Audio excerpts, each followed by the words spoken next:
الحمد لله رب العالمين والعاقبة للمتقين والصلاة والسلام على سيد الأنبياء والمرسلين وعلى آله وأصحابه أجمعين أما بعد. قال الله تبارك وتعالى في كتابه المجيد والفرقان الحميد: أعوذ بالله من الشيطان الرجيم. بسم الله الرحمن الرحيم. من عمل صالحا من ذكر أو أنثى وهو مؤمن فلنحيينه حياة طيبة ولنجزينهم أجرهم بأحسن ما كانوا يعملون.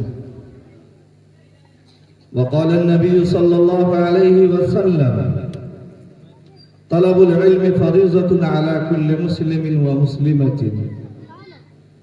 وقال النبي صلى الله عليه وسلم: اقرأوا القرآن فإنه يأتي يوم القيامة شفيعا لأصحابه، أو كما قال عليه الصلاة والسلام.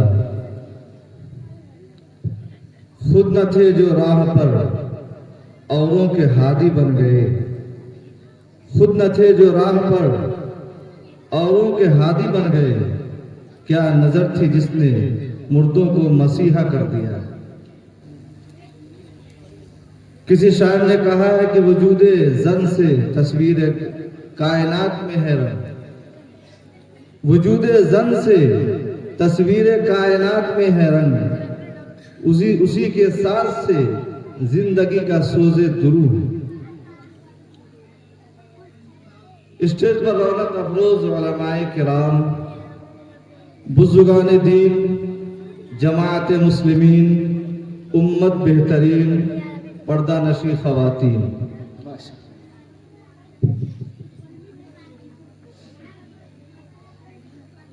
اللہ تبارک و تعالی کا بہت بہت احسان، اس کا کرم ہے کہ اللہ تبارک و تعالی نے تکمیل حفظ قرآن کے موقع پر ہم سب کو ایک جگہ بیٹھ کر کچھ بات کرنے کی، کہنے کی اور سننے کی توفیق عنایت فرمائی۔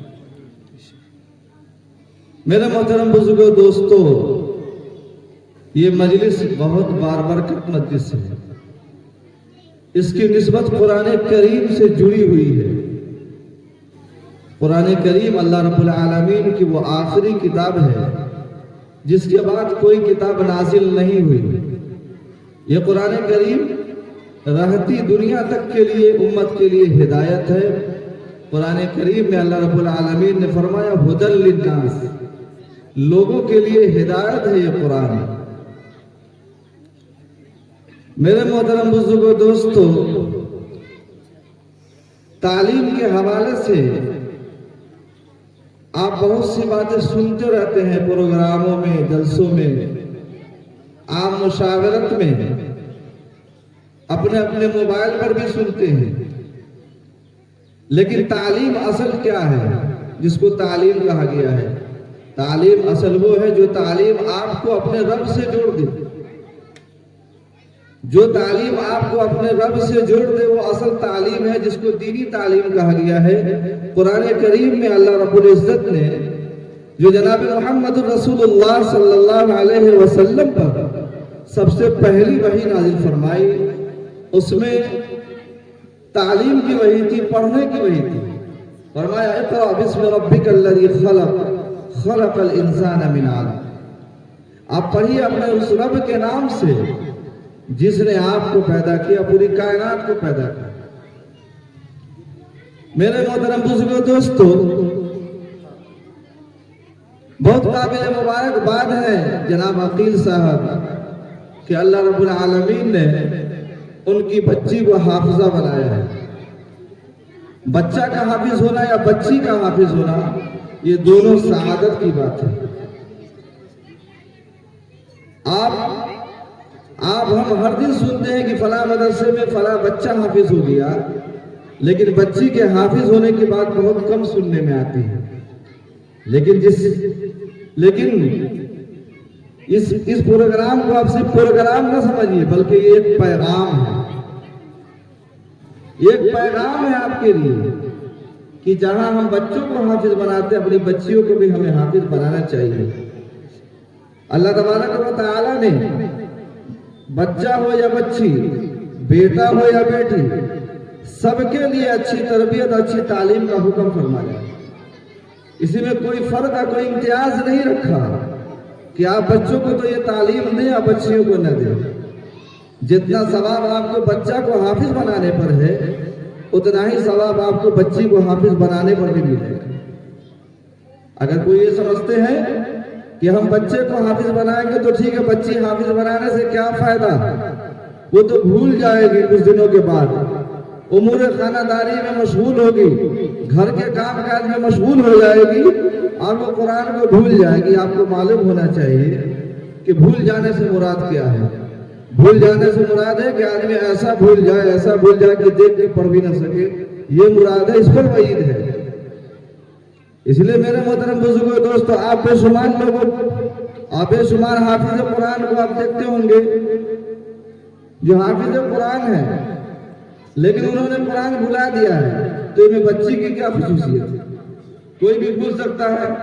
اس لیے بچہ ہو یا بچی، ہماری جو ذمہ داری ہے، ہمیں جو حکم دیا گیا ہے کہ اپنے بچوں کی اچھی تعلیم اور اس کی اچھی تربیت کی جائے۔ جناب محمد رسول اللہ صلی اللہ علیہ وسلم نے ارشاد فرمایا، گارجین حضرات سے، سرپرست حضرات سے ارشاد فرمایا کہ جب تمہارے گھر میں بچہ پیدا ہو یا بچی پیدا ہو تو تمہاری یہ ذمہ داری ہے سب سے پہلی کہ تم اپنے بچہ یا بچی کا اچھا نام رکھو، اس کا اچھا نام رکھو۔ اور اچھا نام کون ہے؟ آپ صلی اللہ علیہ وسلم نے فرمایا کہ ناموں میں سب سے اچھا نام عبداللہ اور عبد الرحمن ہے۔ عبداللہ اور عبد الرحمن ہے۔ لیکن ہمارا حال کیا ہے کہ ہم کسی مولانا صاحب سے کوئی نام پوچھنے جاتے ہیں کہ مولانا صاحب ہمارے گھر میں بچی پیدا ہوئی ہے، کوئی نام بتا دیا جائے۔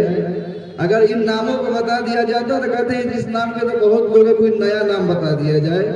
اور پھر نتیجہ یہ ہوتا ہے کہ ہم موبائلوں کا سہارا لیتے ہیں اور نیٹ پر جاتے ہیں اور نہ جانے کیا کیا نام رکھ لیتے ہیں۔ اس لیے میرے محترم بزرگوں دوستو، نام ہم ایسا رکھیں جس نام کی وجہ سے ہماری پہچان ہو کہ ہم مسلمان ہیں، ہم کلمہ لا الہ الا اللہ محمد الرسول اللہ کے پڑھنے والے ہیں، ہم جناب محمد الرسول اللہ صلی اللہ علیہ وسلم کے سچے جانشین ہیں۔ ہمارا نام کا اثر ہوتا ہے۔ آج ہمارے مسلمانوں کا ایسا نام ہے کہ بسا اوقات اگر ان سے نام پوچھا جائے تو نام بتانے کی صورت میں معلوم نہیں ہوتا ہے کہ یہ مسلمان کا بچہ ہے یا کسی اور کا بچہ ہے۔ اس لیے ہمیں یہ حکم دیا کہ جب تمہارے گھر میں بچہ یا بچی پیدا ہو تو اس کا اچھا نام رکھو۔ اس کے بعد دوسرا حکم دیا کہ بچے کی اچھی تعلیم اور اس کی اچھی تربیت کرو۔ جب بچہ اس قابل ہو جائے کہ وہ چلنے پھرنے کے قابل، بولنے کے قابل ہو جائے تو دوسرا حکم فرمایا کہ اپنے بچے کی اچھی تربیت کرو، اس کو اچھی تعلیم دو۔ میرے محترم بزرگوں دوستو، دینی تعلیم سے بہتر دنیا میں کوئی تعلیم نہیں ہو سکتی۔ ہم اصلی تعلیم کی مخالفت نہیں کرتے، نہیں۔ آپ یہ نہ سمجھے کہ مولانا صاحب دینی تعلیم کی تو ترغیب دے رہے ہیں، پڑھنے کے لیے کہہ رہے ہیں، دنیاوی تعلیم کی مخالفت کریں، نعوذ باللہ، یہ نہیں۔ آپ دنیاوی تعلیم بھی حاصل کریں، بچوں کو بھی پڑھائیں، بچیوں کو بھی پڑھائیں، لیکن آپ کی جو دینی بنیادی تعلیم ہے وہ ضروری ہے آپ کے لیے، اور اپنے بچے کو دینی ضروری تعلیم پڑھانا بہت ضروری ہے۔ اگر دینی بنیادی تعلیم سے اپنے بچوں کو دور رکھتے ہیں تو آپ یاد رکھ لیجئے وہ بچہ کل ہو کر کے آپ کا نافرمان ہو سکتا ہے، اس لیے کہ اس کو آپ کے حقوق کا خیال نہیں رہے گا، آپ کے حقوق کا علم نہیں رہے گا۔ اللہ تبارک و تعالی نے ہمارے اوپر ہمارے ماں باپ کا کیا حق رکھا ہے۔ حضرت عمر رضی اللہ تعالی عنہ کی عدالت میں ایک باپ نے شکایت کی اپنے بچے کی کہ یہ ہماری بات نہیں مانتا ہے، ہماری بات نہیں مانتا ہے۔ حضرت عمر رضی اللہ تعالی عنہ کی عدالت کا تو آپ چرچا سنے ہوئے ہیں، کتنا انصاف پر مبنی فیصلہ ہوا کرتا تھا۔ حضرت عمر رضی اللہ تعالی عنہ نے ایک صاحب کو بھیجا کہ جاؤ اس نوجوان کو بلا کر لاؤ، اس کے باپ نے یہ شکایت کی ہے کہ وہ ہماری نافرمانی کرتا ہے، ہماری بات نہیں مانتا ہے۔ چنانچہ وہ 19 سال کا خوبصورت نوجوان، جب اس کو حضرت عمر رضی اللہ تعالیٰ عنہ کی عدالت میں پیش کیا گیا، میرے محترم بزرگوں دوستو اس بات کو غور سے سنیے گا، یہ زندگی کے ہر موڑ پر کام آنے والی بات ہے۔ حضرت عمر رضی اللہ تعالیٰ عنہ نے اس نوجوان سے پوچھا کہ تمہارے باپ نے تمہارے بارے میں یہ شکایت کی ہے کہ یہ ہمارا بچہ ہماری بات نہیں مانتا ہے، نافرمانی کرتا ہے، کیا صحیح بات ہے؟ تو اس بچے نے کہا کہ ہمارے والد صاحب نے صحیح شکایت کی ہے، لیکن ایک بات بتائیے، کیا اولاد کے بھی ماں باپ پر کچھ حقوق ہیں؟ انہوں نے شکایت کی ہے، صحیح شکایت کی ہے، لیکن بچوں کا بھی ماں باپ پر کوئی حق ہے؟ حضرت عمر رضی اللہ تعالیٰ عنہ نے فرمایا کہ ہاں بالکل حق ہے۔ اگر ماں باپ کا بچے پر حق ہے تو بچوں کا بھی ماں باپ پر حق ہے۔ حضرت عمر رضی اللہ تعالیٰ اس نے کہا، اس نوجوان نے کہا کیا حق ہے؟ حضرت عمر رضی اللہ تعالیٰ عنہ نے فرمایا ماں باپ کا حق یہ ہے کہ جب اس کے لیے ماں کا انتخاب کرے، یعنی اپنے ہونے والے بچے کے لیے جب ماں کا انتخاب کرے، اپنی ہونے والی شریک حیات کا انتخاب کرے، تو اس کے اندر دینداری دیکھے، اس کو یہ دیکھے کہ وہ پاک دامن ہے کہ نہیں، وہ دیندار ہے کہ نہیں، وہ صوم و صلاۃ کی پابند ہے کہ نہیں۔ یہ ایک حق ہے۔ فرمایا کہ دوسرا کیا حق ہے؟ کہا دوسرا حق یہ ہے کہ جب بڑا ہو جائے تو اس کو تعلیم دے، نہیں اس کا دوسرا بتایا کہ دوسرا حق یہ ہے کہ اس کا اچھا نام رکھے، جب وہ بچہ پیدا ہو جائے تو اس کا اچھا نام رکھے، اور فرمایا کہ تیسرا حق یہ ہے کہ جب وہ بڑا ہو جائے تو یعلمہ القرآن، اس کو قرآن کی تعلیم دے، یعنی دینی تعلیم دے۔ یہ ماں باپ کا حق ہے بچوں پر، یہ ماں باپ کی ذمہ داری ہے، یہ سرپرستوں کی ذمہ داری ہے اپنے بچوں کے حوالے سے، اپنے بچوں کے متعلق جو حضرت عمر رضی اللہ تعالی عنہ نے فرمایا۔ تو فوراً اس نوجوان نے کہا کہ اے امیر المومنین ہماری بات سن لیجیے، ہماری بات سن لیجیے، ہماری جو ماں ہے، ہمارے والد جنہوں نے شادی کی ہے، انہوں نے ایک ایسی عورت سے شادی کی ہے جس کا معاشرے میں کوئی رکھ رکھاؤ نہیں تھا، معاشرے میں وہ بدنام زمانہ تھی، ایسی عورت سے انہوں نے شادی کی ہے۔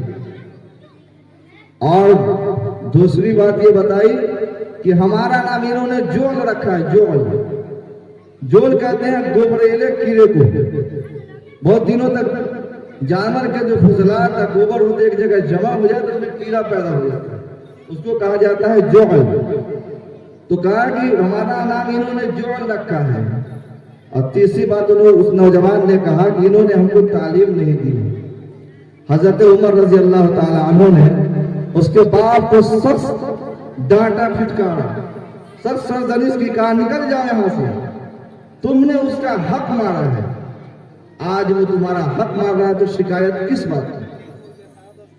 میرے محترم بزرگوں دوستو، ہم سب کے لیے غور کرنے کا مقام ہے، سوچنے کا مقام ہے کہ حضرت عمر رضی اللہ تعالی عنہ ہم تو فوراً شکایت کر دیتے ہیں اپنے بچوں کی، لیکن اس کی تربیت کے لیے ہم نے کیا سوچا، ہم نے کیا کیا، اس کی تعلیم پر ہم نے کیا پیسہ خرچ کیا، اس کی ہمیں فکر نہیں ہوتی، بالکل